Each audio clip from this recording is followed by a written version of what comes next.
Vamos lá. Falando em segurança, viu, Juliano? Eu cheguei da Patagônia esses dias, então eu vim com um pouco de tosse. Então eu fiz um exame de Covid 48 horas antes de vir para cá, para não... Mas não estou com nada, tá? Podem chegar perto. Então, pessoal, bom dia. Deixa eu pegar aqui. Eu sou Amaury Coutinho, sou montanhista, diretor de uma empresa voltada para essa atividade, né, que é escalada e trekking. Quem não sabe o que é trekking, são caminhadas longas na natureza. E minha formação, eu me formei como oficial de infantaria na Academia Militar das Agulhas Negras, treinei muito lá, e foi lá que despertou interesse pela montanha. Bom, depois de muito tempo, saí do Exército, fiquei no mundo corporativo, tive a oportunidade de viajar bastante, e criei uma empresa, né, depois de muito tempo. Falei, bom, deixa eu fazer um negócio que realmente eu tenho paixão, que é a escalada e trekking. Hoje a gente opera em vários países, né? Na América do Norte, no Canadá, na América do Sul, na Patagônia chilena e Argentina, na Europa, em vários países, e na Nova Zelândia, sempre levando clientes para conhecer as maravilhas da natureza, tá? Então, é uma alegria muito grande poder proporcionar e passar para as pessoas experiências no meio outdoor. Então, aí são imagens do Chile, da Espanha, Venezuela não, esquece. Itália, porque eu estava falando agora há pouco sobre Venezuela ali fora, desculpa. Venezuela não dá para ir mais. E França, Nova Zelândia, Argentina, Eslovênia e por aí vai. Bom, eu comecei muito cedo, entrei no Exército com 16 anos, ali na esquerda, ali, aquele que está olhando para frente sou eu. Com 16 anos, na Escola Preparatória de Cadetes do Exército, em Campinas. E comecei a escalar quando tive contato com o Exército, levei meus filhos, desde pequenininho também, para fazer essas atividades que eu acho muito importante. E também, no início, a gente fazia muita coisa errada, né? Eu ali com a camisa amarela, sem capacete, fazendo escalada. Então, isso aí é passado, não tem mais. E durante a academia, não sei se vocês conhecem, no Parque Nacional de Itatiaia, existe uma montanha chamada Agulhas Negras. Vocês já ouviram falar? Já? Então, foi ali que eu fui apresentado para essa montanha, e a partir dali, criei paixão pelo negócio e falei, é isso aí que eu vou fazer pro resto da minha vida. É lógico que não dava para viver disso na época. Então, eu tive que, com o dinheirinho que eu tinha, aos finais de semana, viajar e fazer várias escaladas, né? Sozinho mesmo, com algum companheiro, algum maluco que quisesse comigo. Aí fui escalar a Concagua, fui fazer caminhadas perto da Antártida, ali na Ilha Navarino. Isso aí também na Ilha Navarino, Mont Blanc na França, e tem outras, Cotopaxi, Chimborazo e outras por aí. Tudo isso para poder levar os clientes com segurança para poder fazer o que a gente mais gosta. Agora, para poder fazer tudo isso, a gente teve que ter muito planejamento, muito estudo, muita especialização, muito treinamento físico, psicológico, treinamento no local onde a gente vai poder fazer a escalada, cuidar da alimentação, cuidar muito do equipamento, gente. Isso aqui, bom, é da direita ali. Deixa eu voltar. Equipamento para escalar, depois vocês podem dar uma olhadinha aqui, é fundamental para a gente poder fazer o nosso trabalho correto, né? Então, material de qualidade, treinar muito com ele, ter intimidade com ele para não ter problema. Entender bastante de topografia, navegação, saber usar o GPS, comunicação rádio, primeiros socorros. Então, a gente usa muito na montanha, gente, alguns equipamentos. O rádio é fundamental, né? Isso aqui nem se fala, né? Condição sine qua non. Mas a gente também utiliza o sistema GPS de rastreamento e pedido de socorro. E também o nosso GPS para navegação. Isso é fundamental, né? E algumas situações, né, que não estão em manuais, que a gente tem que se preparar bastante para ter resistência ao desconforto. Eu não sei, a rapaziada que instala antena deve passar algumas situações bem complicadas, físicas, né, de cansaço, e está numa situação complicada e tem que terminar o serviço, então tem que ter uma resistência. E no montanhismo isso é fundamental. Essa foto aqui, essa da esquerda, isso aí quando eu acabei de escalar Aconcagua, depois de 13 dias para fazer o cume, eu perdi 8 quilos. Eu já sou gordo, né? Imagina como é que eu voltei. E outra situação que a gente precisa, que não aparece em manual de treinamento nenhum, é o convívio humano. Quando a gente está numa operação de escalada de 10, 15 dias, você vai conviver com 1 ou 2 pessoas o tempo todo, em situações complicadas, e às vezes está nevando, o vento muito forte, você tem que ficar confinado dentro de uma barraca durante 5, 6 dias. Imagina você estar com uma pessoa agitada ou meio depressiva, então você tem que ter esse cuidado de escolher os parceiros que vai fazer, mas às vezes a gente não pode escolher, então a gente tem que ter essa consciência que tem que ser calmo com os companheiros que estão com a gente. Então, eu vou falar um pouquinho sobre uma escalada que eu fiz pouco antes da pandemia, que é o Mont Blanc, na França. Essa montanha fica situada entre a França, Itália e Suíça. Tá? Então, ela é bem no miolinho, é um local muito bonito, lindo, nos Alpes franceses, mas tem uma dificuldade técnica muito grande. E é a montanha que mais mais morre pessoas por ano. Não é que é a montanha mais perigosa, porque tem muita gente nela, porque é uma montanha fácil de chegar, né, no meio da Europa, mas ela tem muita avalanche e muito técnica. Então, muita gente interpreta que é fácil chegar lá, mas tecnicamente ela é difícil. Muita gente despreparada vai para lá e é aí que acontecem os acidentes. Bom, se eu convidasse vocês agora para escalar uma montanha, não dá, né? Como é que a gente faz para escalar uma montanha? A mesma coisa eu querer instalar uma antena, não vou conseguir. A gente precisa de muito treinamento, muita especialização, tem que entender muito do que está fazendo, e inclusive idiomas, no meu caso, né? Porque imagina, eu vou para uma região que eu tenho que pelo menos dar bom dia, né? Em italiano, alemão e francês, pelo menos o básico, nem dizer obrigado em cada idioma. E treinar muito, muito, muito, muito, muito. Treinando muito, a prática leva o domínio. Isso aqui, essa imagem foi de uma menina que estava começando a escalar comigo, e ela estava querendo ir para o Mont Blanc, e a gente treinou exaustivamente, principalmente segurança, tanto de ascensão quanto descenso. Pode soltar o vídeo, Luciano? Camelinha, mulher ninja, cara. Aê! Então, a Amélia é uma dentista, hoje ela escala. O que ela fez? Treinou exaustivamente, hoje ela tem muita facilidade em fazer essas coisas. Outra coisa no planejamento, pessoal, é tudo que é necessário para a operação. Então, aqui eu vou falar mais, porque assim, são vários checklists, mas o primordial para a escalada é o equipamento. Imagina só se eu chego lá no alto da montanha, aí eu tenho que fazer um rapel, não sei se vocês sabem o que é rapel, eu chego lá, não tenho freio, ou esqueci um cabo, ou não trouxe a cadeirinha de segurança. Então, o checklist do equipamento é primordial para a operação. E conferir o que está levando, não é só ler, não, tem que colocar todo o material na frente e peça por peça ela tem que ser conferida. Eu estou tentando traçar um paralelo aqui, que deve acontecer isso nas torres, né? O cara chega lá em cima e esqueceu a chave de fenda. Porra. Como é que faz, né? Então, é perda de tempo, perda de dinheiro, vai atrasar e vai improvisar, né? Porque não tem a ferramenta adequada, vai usar outra, então dá confusão. Então, a mesma coisa acontece com a gente. Dá para descer uma montanha sem um freio? Dá. Você vai ter que improvisar, mas a probabilidade de acontecer algum acidente é grande. E outra coisa são as roupas. Então, as roupas de escalada, elas são técnicas. Provavelmente, o pessoal de instalação deve utilizar roupas especiais, mas, no caso da montanha, a gente tem que ter a eficiência do aquecimento, e ela não pode acumular umidade. Imagina só, a gente está escalando uma montanha, e vai fazendo esforço, começa a suar, chega final do dia, a temperatura despenca, quando o sol se põe, a temperatura fica negativa. Imagina só se você está úmido.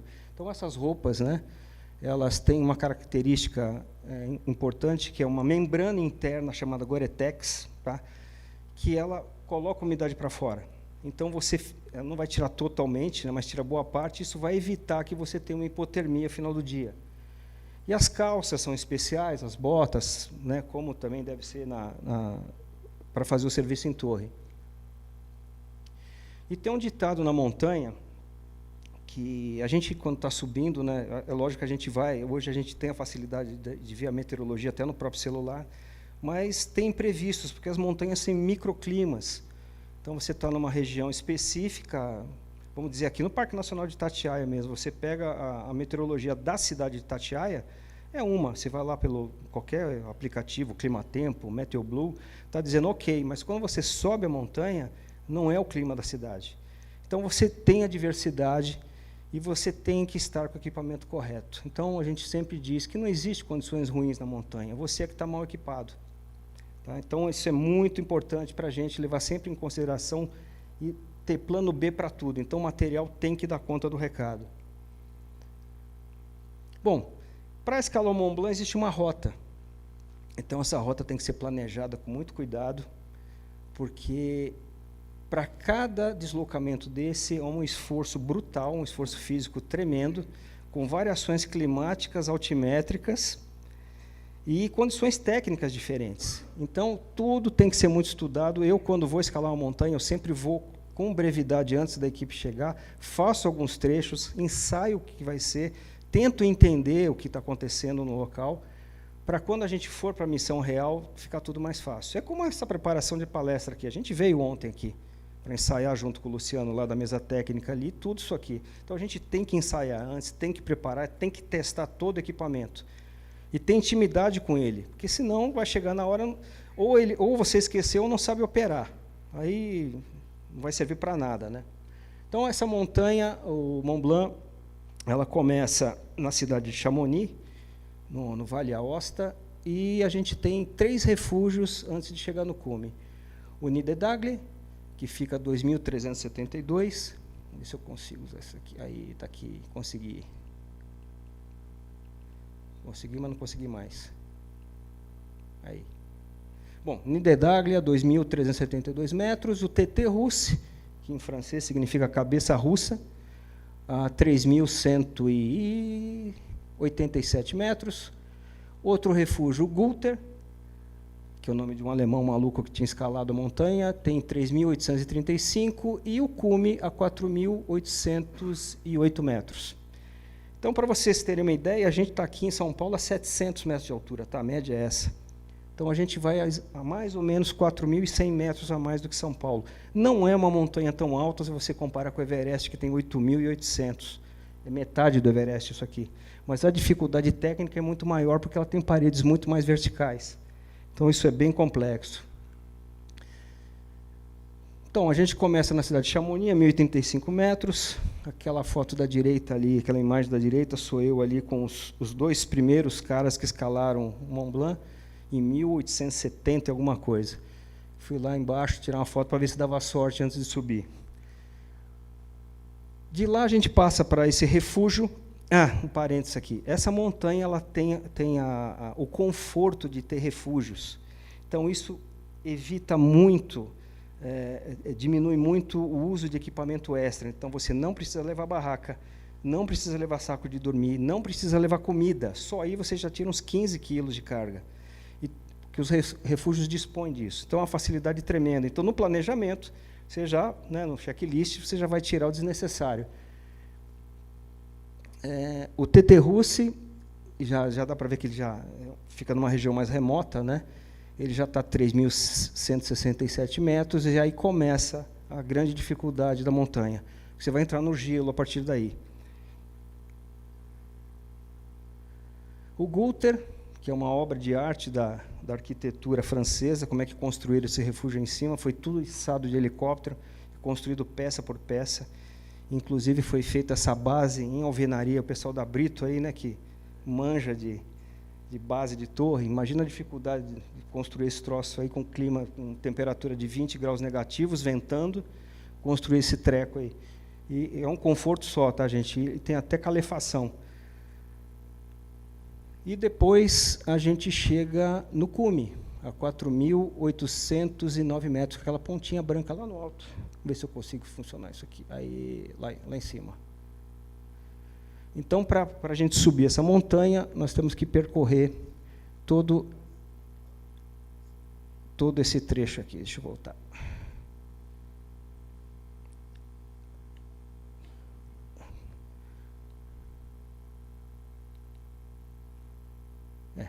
Ainda estou aprendendo a trabalhar com isso aqui. Bom, aquele perfil branco lá inteiro nós temos que atravessar, tá? Bom, agora, quais são os desafios da montanha? Tem um fator que a gente aqui a 700 metros desconhece, que é o ar rarefeito. Então, aqui a gente tem uma atmosfera em cima da nossa cabeça aqui de pressão. Então, para você respirar, você não faz força nenhuma, é involuntário. Você respira naturalmente, nem sabe, nem lembra que está respirando. Mas quando você está na alta montanha, não é assim que acontece. Então, a mesma quantidade de oxigênio que tem aqui, tem lá em cima. A diferença é que não tem pressão atmosférica, então o oxigênio está disperso no ar. Então, você tem que fazer força para inalar, força para colocar oxigênio para dentro dos pulmões. Isso gera um esforço tremendo, porque o corpo identifica essa falta do oxigênio e começa a produzir mais hemácias, os glóbulos vermelhos, que eles vão fazer a condução do oxigênio por pulmão. Então, isso dá um desgaste, além de tudo que você está passando, né? Ele... Pode soltar o vídeo, Luciano. Então, aqui esses bolinhas vermelhas, esses disquinhos vermelhos, aí representa as hemácias passando nas veias. Então, nas artérias e nas veias. Então, a gente precisa de bastante mais hemácias. Isso vai cansar demais, porque além do desgaste da temperatura, do desgaste físico, da condição psicológica, você tem esse desgaste do organismo produzindo mais hemácias. E outro desafio gigante que tem lá, que é a grande causa de acidentes, são as avalanches. Essa avalanche aqui chama da morte colorida, chama death color, ou death coloir em francês. Não sei porque que deram esse nome. E a gente tem que atravessar esse trecho durante a escalada. Então, como é que a gente faz isso? A gente procura ir num período onde tem uma menor incidência de avalanches. Então, no final da primavera, quando está acabando o degelo, é muito perigoso. Tem que esperar um pouquinho, um mês a mais. Então, a partir de junho, julho, começa a ficar bom. Só que aí, em vez de gelo, começa a rolar pedra.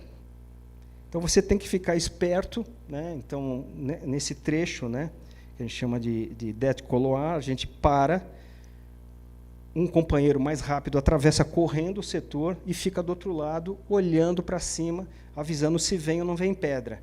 Então, a gente vai passando um a um, correndo nesse setor. Aqui vou mostrar como é que a gente atravessa. Eu estou filmando um amigo meu, Marcelo, que foi na minha frente. Então, esse trecho aqui, onde era aquela neve que vocês viram passando no vídeo anterior. It's clear now?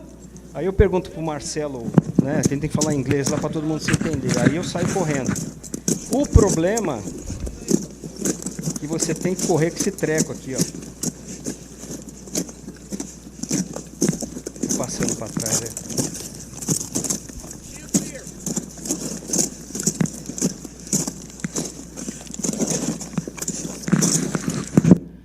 Então, imagina só, você está quase 4.500 metros sem oxigênio, com medo de tomar uma pedrada na cabeça e ainda tem que correr. Mas tudo bem, deu certo. Outro desafio é o esgotamento físico. Então, gente, voltando. Você está transportando, no caso do Mont Blanc, mais ou menos 15 quilos nas costas de equipamento.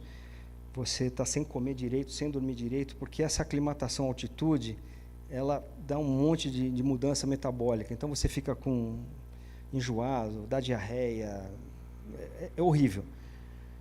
E você está produzindo mais hemácias, né? O organismo está produzindo mais hemácias. Então, é super cansativo e você fica num estado... Eu sou aquele de laranja ali no fundo, tá?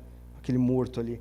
Então, você precisa ter muita, mas muita energia mental para poder suportar isso. Depois eu pergunto por que a pessoa escala, né? Bom, outro desafio é a hipotermia. A gente também não está acostumado com temperatura negativa. E numa alta montanha, a temperatura varia entre 0 graus até menos 20. E se está ventando, então aí o fator, né, o efeito da sensação do frio é muito maior. Então a gente tem que se preparar, se ambientar com isso também e usar o equipamento adequado.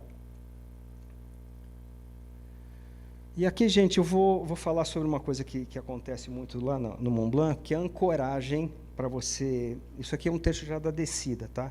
Mas onde mais acontecem acidentes é na ancoragem para fazer um rapel. Todo mundo sabe o que é rapel, né? Descer.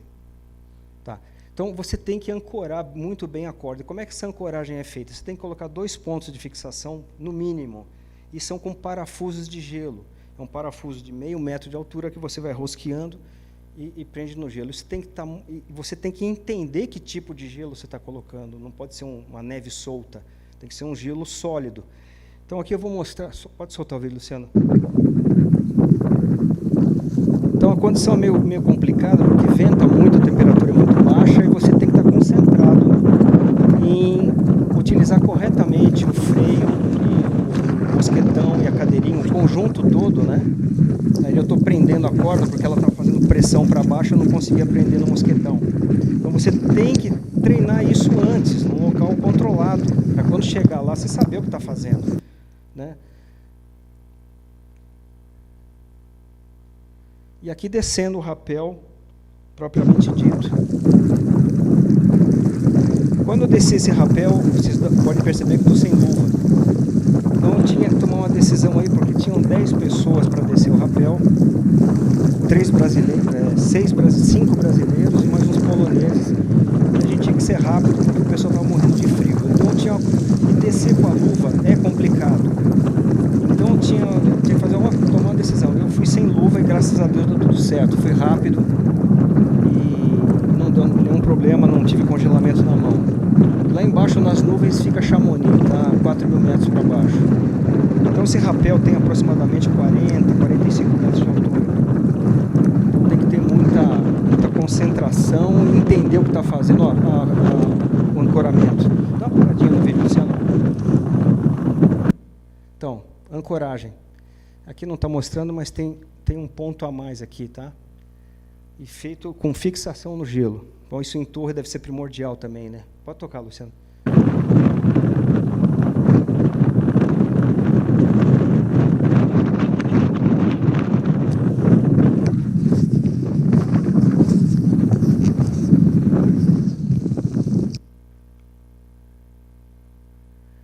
Outra coisa importante é o trabalho de equipe. Então, aqui, isso foi quando a gente estava subindo a montanha, e tinha uma equipe da Espanha subindo na nossa frente, e essa corda que está estendida aí é para dar segurança para a pessoa que estava subindo, e alguém embaixo dá segurança para essa pessoa. Então, esse trabalho de equipe é primordial. Um tem que saber muito bem o que está fazendo, são missões distintas, mas um tem que confiar muito no outro, porque subir uma parede de gelo dessa, sem segurança, é muito arriscado. Então, com segurança fica tudo tranquilo, não tem problema nenhum. E a gente dando uma força, né? A gente está comentando aqui, vai garota, vamos lá, você está bem. Esse incentivo é muito importante, né? Esse trabalho de equipe é fundamental, mesmo que eles não fossem do nosso time. Pode soltar, Luciana. E falando em trabalho em equipe, a gente anda o tempo todo sorriso.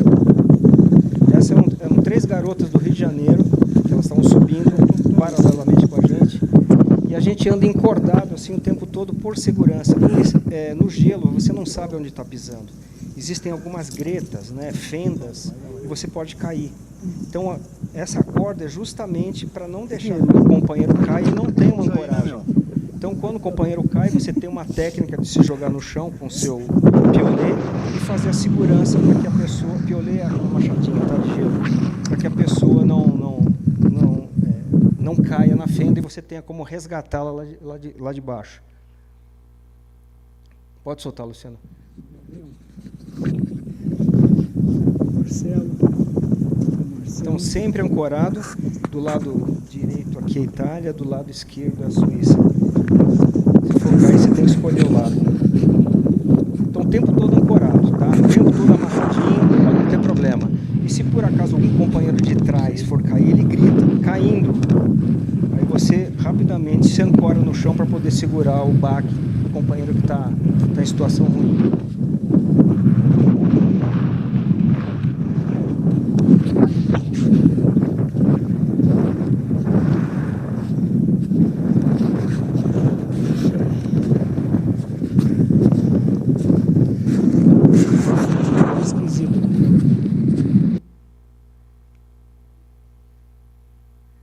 Bom, chegamos no cume, hora de comemorar. Mas, gente, pensa bem, né? A metade, né?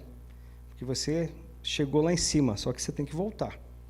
Então, a maioria dos acidentes que acontecem na montanha, eu não sei no caso das antenas, mas no nosso caso é depois do cume. Porque dá aquela relaxada, euforia, cheguei, vitória, aí que dá o problema. Então, é só a metade. O mais importante é voltar para casa, né? Não é nem chegar no cume, é voltar para casa. Bom, estamos lá em cima, vamos fazer a festa, né? Tá eu, Márcio, Marcelo e as 3 meninas do Rio. E aquela de azul ali, essa do meio, ela tem 72 anos, gente. Miriam Gerber. Quer dizer, tinha, né? Agora tem 74. Bom, agora eu vou falar um pouquinho muito rápido do que é diferente, por isso que eu trouxe essa barraca aqui, porque o Monte Elbrus na Rússia é diferente. A gente escala levando tudo, ele não tem o apoio dos refúgios. Então, eu acredito que nas antenas deve ser a mesma coisa. Tem local que você não vai encontrar fio elétrico, tem um local que você vai encontrar condição meteorológica diferente, condição climática, cultural diferente. Deve ser diferente instalar uma base de antena no Rio Grande do Sul, outra lá no Amapá. Então, todas essas diferenças têm que ser levadas em consideração, porque o planejamento vai mudar, né? O checklist é outro aqui e vai muito mais equipamento.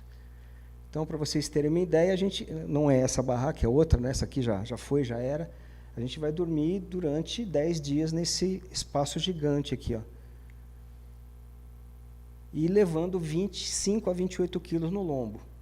Então, o treinamento vai ser outro, né? Você tem que estar condicionado. Para mim é muito complicado, porque eu peso 68 quilos. Então, 28 quilos, para mim, é de doer. É diferente, né, para um cara mais forte, mais alto, né, que pesa 100 quilos, a proporção é outra, mas para mim é complicado. Então, eu tenho que treinar mais ainda, porque dói, viu? 10 dias com isso nas costas. E outra coisa que nós temos que fazer lá, como são muitos dias na montanha e você não tem apoio nenhum, você tem que enterrar a comida, enterra pão, lata de ervilha, do que seja, chocolate, para a volta, porque a subida é muito longa e a descida também. Então, para você não ter que ficar levando 30 quilos de comida para cima, você enterra uma parte no gelo, marca com GPS, né? Porque senão você não vai achar nunca mais, para poder ter a comida, né? Na volta. Então, aqui está eu, o Márcio, aqui, enterrando um rango. A gente levou aquelas bananinhas de Paraibuna, vocês conhecem aquela que é uma delícia, né, para comer na montanha. E também temos que cozinhar. Então, é outro complicante, porque como o ar é rarefeito, o fogareiro normal não funciona direito. Então, você tem que levar um fogareiro de alta pressão a benzina, que está aqui, depois vocês podem dar uma olhada, quem quiser, para poder fazer a gororoba ali. No dia, eu fui escalado para fazer o sopão. Ficou bom. E aí a gente subindo, né? Como é que a gente sobe a montanha? Essa aqui foi em 2007. Eu era bem mais jovem, né? Era mais fácil. Hoje eu não sei se eu volto para ela, não. E aí o cansaço, né? Que a gente estava chegando no cume, é um desgaste físico tremendo, porque essa montanha tem 5.642 metros de altitude. E tem outro complicante, essa montanha fica no sul da Rússia, que é uma região islâmica, fronteiriça com os países em conflito, Chechênia, Ossétia. É uma confusão tremenda, para entrar aí foi uma complicação. E, mesmo com toda a dificuldade, a gente chegou no cume, deu tudo certo, graças a Deus, nossa bandeirinha. E teve um caso engraçado aqui, porque tinha uns holandeses que estavam subindo junto da gente e sacaneando a gente por ser brasileiro. O que vocês estão fazendo aqui, né? Vocês são de Copacabana, porque a ideia deles é que só existe Copacabana, né? Não, a gente escala. Nós fizemos o cume e os holandeses não fizeram. Eu fiz questão de tirar essa foto e mandar para eles, né? E, gente, falando aqui do retorno, né, da metade, isso aqui, você vê, um francês, não, foi um russo que morreu na França em 2014, 4 anos antes de eu fazer o Mont Blanc. Era um garoto forte e morreu por imprudência, na descida, sabe? Bobeou com o equipamento, achou que não era necessário corda num trecho que era necessário e partiu para outra. Então, um desafio é retornar para casa, né? Então, acho que a missão principal, legal, vamos escalar, divertido, mas sempre pensando, eu tenho que voltar, porque tem alguém me esperando, né? E mesmo que não tenha ninguém me esperando, eu tenho que tomar mais cuidado ainda, né? Que não tem ninguém para cuidar de mim, né? Bom, isso aqui é um caso que aconteceu nos Estados Unidos, um alpinista francês que sabe aqueles alpinistas que sobem sem corda? E ele foi fazer uma com corda, mas ele era tão confiante que ele foi negligente, deixou de fazer um nó, que foi suficiente para ele. Pode soltar, Luciano. Não aparece ele caindo, tá? A solo climber has died attempting to descend the side of a cliff face in Mexico. Brad Gobright, seen here, breaking the speed record 2 years ago on the El Capitan summit in Yosemite National Park, fell 1,000 feet to his death on Wednesday. Então, uma coisa absurda, né? Então, o que ele tinha que ter feito? A corda, gente, quando você vai fazer o rapel e você vai jogá-la para baixo para poder descer, você não consegue enxergar onde a corda caiu. Então, se você não sabe se ela tocou o chão, então ela pode ter ficado no ar pendurada, né? Então, tua corda talvez não tenha a distância necessária do ponto que você está até o chão, então ela pode estar no ar. Então, no final da corda, você tem que fazer um nó cego. Um nozinho. Isso aqui. Então, na hora que você está no fim do rapel e, por acaso, a corda acabou, teu freio vai pegar aqui. Ele não fez esse nó. Cara, uma experiência absurda. O que é isso? Negligência. Autoconfiança em excesso que gera esse tipo de problema. Pode tocar. Ah, não, sou eu. Sorry. Opa. Bom, aí sim é hora de comemorar. Isso aqui quando a gente acabou de escalar o Elbrus na Rússia, tomando uma cervejinha russa, que é boa. Não sei o que é aquilo lá atrás, tá? E missão cumprida, né? Conseguimos, voltamos inteiros, meio lascados aí, mas tá tudo bem. Então, gente, o caminho para o sucesso, para uma escalada, tá? Então, planejamento é fundamental. Sem planejamento, não vai rolar. Cada destino tem sua particularidade, deve ser estudado de forma muito cuidadosa, minuciosa. Treinamento. É preciso saber o que está fazendo, né? Então, equipamento, primeiros socorros, navegação, meteorologia, treinamento no local específico e por aí vai. Execução. Executar o que foi treinado, o que foi acordado, cada um sabe a sua missão. E se preparar para ter plano B, né? Para imprevistos. Então, acontece, como eu estava falando da meteorologia, e por aí vai. E, depois da missão cumprida, avaliar se deu tudo certo, se dá para melhorar, para corrigir rota. Na próxima, você pode melhorar o que você já fez bem. Aí o sucesso vem com segurança, né? E outra coisa que a gente é muito preocupado na Latitude é a sucessão. Essa cultura do planejamento e do cuidado, da segurança, ele tem que ser propagado. Então, essa garotada aí que está comigo aqui, tirei essa foto faz 15 dias lá na Patagônia, são 3 garotos de 20, da direita aqui tem 20 anos, o Alanzinho, 21 e outro 25. Então, a responsabilidade nossa é muito grande com esse pessoal, com a nossa equipe. Então, a gente tem que treinar eles adequadamente, porque eles vão conduzir as pessoas que estão comigo. Hoje eu estou aqui, eles estão lá, estão guiando na Patagônia. Para eu poder vir aqui, eles estão lá. Então, eu tenho que ter a plena certeza que eles estão preparados para cumprir a missão com toda a segurança. Bom, isso aí é óbvio, né? Que no caso da escalada, é primordial a segurança. Que tem sempre alguém te esperando. Isso aqui é minha avó, estava com ela ontem, fiz um videozinho curto, ela tem 108 anos. Tá? Velhinha danada. E toma cerveja todo dia, tá? E solta o vídeo. Volta logo para a montanha e vem viver.